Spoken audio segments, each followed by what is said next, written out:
Today I'm going to show you how to set the timing on your Yamaha G1 two-stroke. There's a lot of confusion around how to do this, and that's because there's two different ways of setting the timing on this machine. There's a static method that you do while you're assembling the engine that requires you to align 4 different timing marks on this engine and flywheel, and then set the position of this plate here to get you started.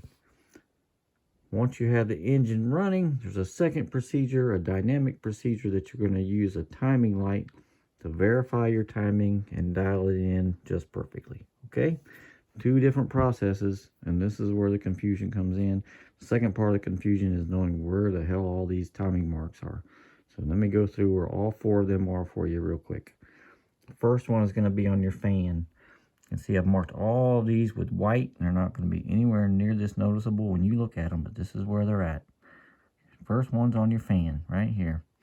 Now, this is real important to make sure that your fan is in the right position on your flywheel. You can easily put this in the wrong position and your timing will be incorrect.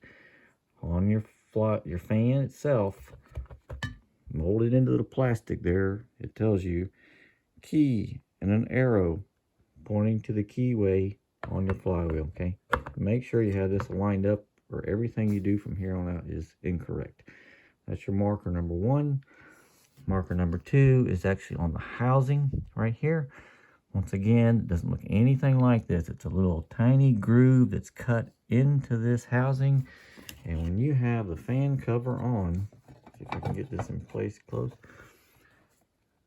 it's a tiny little spot you're looking at there for a tiny little groove. Okay, so it's very easy to miss this and hard to find. Okay, so that's your marker number 2. Marker number 3 is on the armature plate, or the stator plate, some people call it. And it is this actual tab right here. It's about 3/8 of an inch wide. You can see I've covered it in white paint. Okay, that's marker number 3.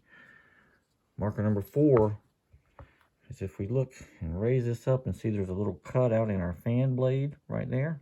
That's on purpose. It's not broken. And look behind. There's another mark on our flywheel itself. Okay, I've put white paint on it once again. All right, so to set the static method of this, make sure you have your fan on your flywheel right. Everything's assembled. We're going to align this marker on the fan blade with the outside marker on the fan on the engine housing. Okay, we're going to line those 2 up by turning the crankshaft in position like that.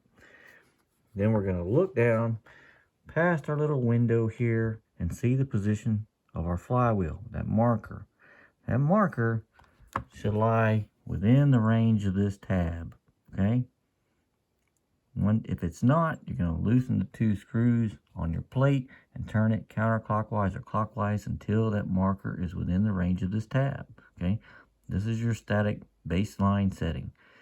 I'm going to tell you, if you put that marker on your flywheel closer to this end, it will be slightly more advanced. Okay, that's your static timing.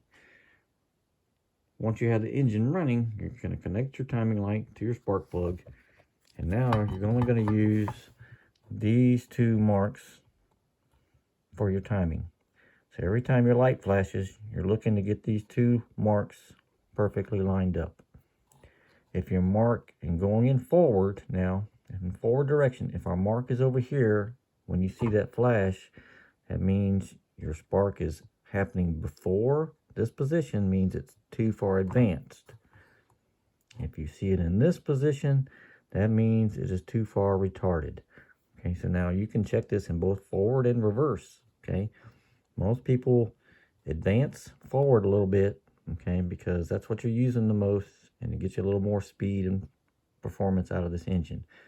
Reverse is not so important because you don't use it very much, and who really cares? So now to adjust this position is real simple. Okay, whatever direction you're in the wrong way, turn your stator plate the same direction you need to go with your marker. Okay, if we're too far advanced, that means I'm too far counterclockwise. I need to turn it clockwise to retard. Okay, think about how this works. forward rotation is this direction, clockwise. The pulsar coil is our trigger. Okay, so if I move that trigger farther counterclockwise, that's going to be more advanced on my timing. So if I'm too advanced on my timing light, I need to turn my plate clockwise. If I'm too retarded on my timing light, I need to turn my plate counterclockwise. Okay, pretty simple, guys, when you know what the heck all these markers are actually doing, with how they work in two different processes. Like I said, confuses me, confuses even Google AI. It tells you to do the static test while this is running at 1 to 2,000 RPMs. It also tells you that while you're doing the dynamic test, you should be able to stick your screwdriver through this hole and adjust that stator plate while it's running.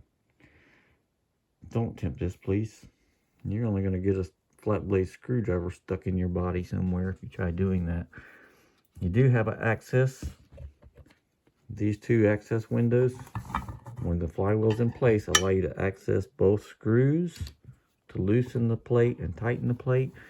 But you're going to adjust it, you're going to have to turn the flywheel in this direction and put the window over here, where you can, through that window, you can stick a screwdriver and place it in this little tabs here that they give you for making adjustments. Okay, this is what this is for. All right, this is just for moving the plate clockwise and counterclockwise through that window with a screwdriver. How are you going to do this when it's running at 1500 RPMs? I mean, you got to either be super fast or super stupid to try something like that. So obviously AI is just as confused about all this too, guys. Don't feel bad if you got me for a while too. So I wanted to set the record straight on all this so everybody knows what they're doing. And if you are one of these people that has forward working only and not reverse, I'm going to just say this real quick. The problem is probably not your timing, okay? On this machine, this coil is your trigger, right? And forward, the two wires that come off of that trigger are white with green and white with red. And you connect directly to your CDI box. The green and white wire also connects to your reverse switch, and when you select the reverse selection, it grounds the black and white wire, the white with green wire to a black wire and reverses the polarity on your trigger, so this works in reverse now. Okay, nothing changes on the source coil, only the trigger. The wiring for the trigger changes for forward and reverse. It happens through your reverse switch only. So if you're not working in reverse, you are working in forward, or vice versa. Problem's probably in your switch, not going to be in your magneto. Okay, these coils going to work either direction. They're not going to fail in just one. So hope this cleared out a lot of confusion. I know there is out there about this, and I appreciate everybody watching. See you next time.